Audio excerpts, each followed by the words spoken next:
Seperti yang sudah sempat saya singgung sebelum jeda, bahwa rapid test ini kemudian menjadi syarat dari beberapa kegiatan yang dilakukan oleh masyarakat. Kita akan bahas sebenarnya seberapa efektifkah rapid test ini, dan kemudian ketika ini menjadi syarat yang harus dimiliki ataupun harus dilakukan oleh masyarakat, kadang-kadang kita lihat dalam kenyataan di lapangan adalah ini hanya menjadi sekedar formalitas dan ada pihak-pihak tertentu yang memanfaatkannya. Kita akan bahas ini bersama Dr. Brian Sri Prastuti selaku tenaga ahli utama KSP. Assalamualaikum, selamat malam Dr. Brian. Waalaikumsalam warahmatullahi wabarakatuh. Sehat? Alhamdulillah. Alhamdulillah, sehat. Pak Sudaryatmo selaku Wakil Ketua YLKI, selamat malam Pak. Gimana kabar? Baik. Baik. Nah, ini juga untuk berbicara mengenai efektivitas rapid test sudah bergabung dengan kita Dr. Erlina Burhan. Assalamualaikum, selamat malam dokter. Waalaikumsalam, selamat malam. Baik, dokter, langsung saja. Sempat terdengar kemarin-kemarin dari kalangan medis juga yang menyatakan bahwa sebaiknya rapid test ini dihilangkan, ditiadakan begitu, karena selain menjadi beban masyarakat diwajibkan untuk melakukan ini begitu sebagai syarat kegiatannya, ini juga efektivitasnya diragukan. Dokter mungkin punya penilaian mengenai hal ini? Ya, kita tidak bicara soal efektivitas ya, tapi soal bicara indikasi. Ini rapid test ini dimaksudkan untuk apa? Kalau untuk screening itu sudah lama saya sampaikan, masih ingat barangkali sejak Maret saya katakan rapid test ini bukan untuk screening. Karena apa? Karena dia hanya mendeteksi antibodi. Antibodi dalam tubuh manusia itu baru terbentuk kalau sudah ada gejala, kira-kira 7 hari setelah terpapar. Nah, artinya apa? Kalau dikatakan ini screening, ini sulit, terlalu terlambat. Screening kan kita ingin mendapatkan kasus sedini mungkin. Ya, jadi ini saya bicara soal indikasi atau peruntukan, bukan bicara tentang efektivitas. WHO kan juga mengatakan rapid test ini sebaiknya untuk serosurveillance. Jadi untuk mensurvei berapa banyak orang yang sudah terpapar, berapa banyak yang sudah punya antibodi atau imunitas begitu. Tapi saya mengerti lah ya, saya juga sampaikan di bulan Maret itu kemampuan PCR kita yang merupakan golden standar untuk diagnosis memang belum memadai, masih di awal Maret itu masih 1 lab, yaitu Litbangkes.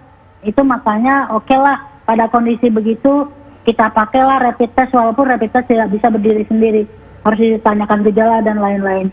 Jadi begitu sementara pendapat dari saya. Baik, Dr. Brian juga mungkin punya tanggapan mengenai kebijakan bahwa masyarakat banyak sekali yang mensyaratkan baik PCR ataupun rapid test ini menjadi syarat untuk bisa melakukan kewajiban ataupun kegiatan, maksud saya bisa bepergian, kemudian mendapatkan perawatan ataupun periksa ke rumah sakit begitu. Ketika harga swab yang lebih akurat ini mahal, akhirnya masyarakat lebih memilih untuk rapid test gitu. Walaupun sebenarnya untuk benar nggak ya terjangkit corona nggak ya, itu tidak bisa deteksi lewat rapid test, dokter? Iya, jadi Mbak Putri gini, kan kita merujuknya pada pedoman yang dikeluarkan oleh Kemenkes ya untuk penanganan COVID.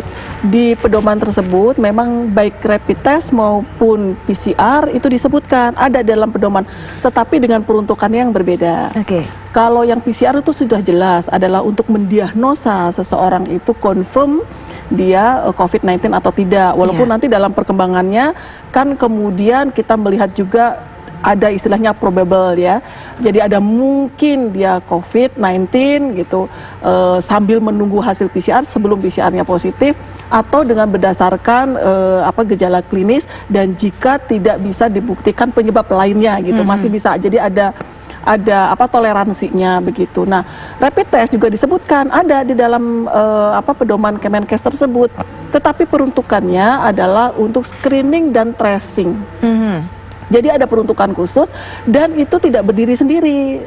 Beberapa kali nih semenjak Maret kita kasus pertama itu saya di TV One kan selalu menyampaikan bahwa ada protokol yang namanya rapid test dipergunakan itu baru start pertama, kemudian ada tindak lanjutnya begitu, karena tadi kita kaitkan dengan efektivitas dan segala macam itu. Kemudian dan tadi Dr. Elena sudah menyampaikan kan bahwa kalau belum ada gejalanya nih kemungkinan kan dia negatif, nggak reaktif ya istilahnya, tidak reaktif, harus ditunggu 10 hari kemudian diperiksa lagi begitu. Kemudian kalau hasilnya positif, itu pun harus dikonfirmasi dengan PCR. Itu kaitannya nanti dengan tracing, screening dan tracing. Begitu. Nah, sekarang kembali lagi yang disampaikan oleh Mbak Putri ini, kemudian dalam kehidupan sehari-hari, dalam kehidupan sosial, kemudian ini banyak dipergunakan yang peruntukannya itu tidak pas betul dengan apa yang tertuliskan di dalam buku pedoman tersebut ya. Itu. Nah, tetapi begini, kita kan melihat juga perkembangan ya dalam 3 bulan pandemi ini. Situasinya itu kan berubah banyak. Kemudian aturan yang berlaku juga berubah banyak. Pergerakan orang juga yang tadinya sangat ketat itu kemudian diperlonggar. Kemudian karena diperlonggar bukan apa-apa, karena juga kita melihat berbagai kebutuhan di mana mobilitas itu harus dimungkinkan terjadi begitu, karena prolong kan ini pandemi ini. Nah, sehingga kemudian diambillah kebijakan-kebijakan implementasi. Itu sebetulnya bukan kemudian intinya bukan mewajibkan dilakukan PCR atau rapid test, tetapi ini usaha untuk membatasi semaksimal mungkin orang yang potensial untuk menularkan supaya tidak berpindah tempat. Karena virus ini kan bergeraknya bukan virusnya yang jalan-jalan, tapi virus menempel pada orang begitu. Nah, sehingga kalau kita lihat misalnya contohnya saja ini kan lebih perubahan itu lebih tampak ini kan yang dikaitkan dengan mobilitas orang ya, artinya berkaitan dengan perhubungan nih. Kalau kita lihat kan mulai dari ada Permenhub pada saat itu yang mengatur membatasi perjalanan orang, kemudian keluar surat edaran dari gugus tugas, mulai dari surat edaran nomor 4 itu udah muncul tuh kata-kata rapid test atau PCR atau surat keterangan sehat itu ada. Tetapi tidak ada ininya kurun waktunya. Diperbaiki menjadi surat edaran nomor 5, muncul itu yang berlaku 7 hari. 7 hari untuk PCR dan 3 hari untuk rapid test kalau nggak salah. Kemudian baru-baru ini keluar lagi surat edaran yang nomor 9. Itu diperpanjang.